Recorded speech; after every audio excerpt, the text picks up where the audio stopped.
Hana Hanifah menyesal nikah terburu-buru padahal baru kenal 3 minggu.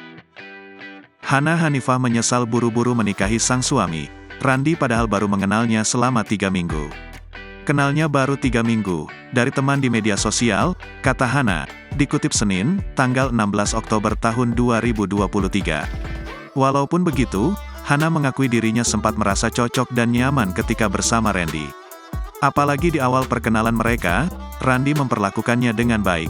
Aku pikir dia cocok buat aku nyaman, dia baik juga awalnya, ujar Hana. Sayangnya, kenyataan pahit harus diterima Hana Hanifah saat sudah resmi menjadi istri Randi. Pasalnya, suaminya itu tega selingkuh meski usia pernikahan mereka baru 1 bulan. Tahu sifat aslinya, pas udah nikah, sambungnya. Bahkan sifat asli Randi sampai membuatnya trauma dan pergi menemui psikiater. Dibilang trauma lah. Apalagi saya sampai ke psikiater, ucap Hana. Meski begitu, Hana Hanifah juga mengakui kesalahannya yang terlalu cepat dalam memutuskan untuk menikah tanpa saling mengenal lebih dalam terlebih dahulu.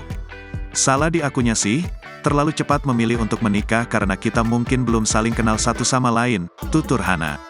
Setelah kejadian tersebut, Hana Hanifah pun tak mau asal dalam memilih pasangan hidup. Dia berjanji akan lebih selektif lagi dalam mencari calon suami.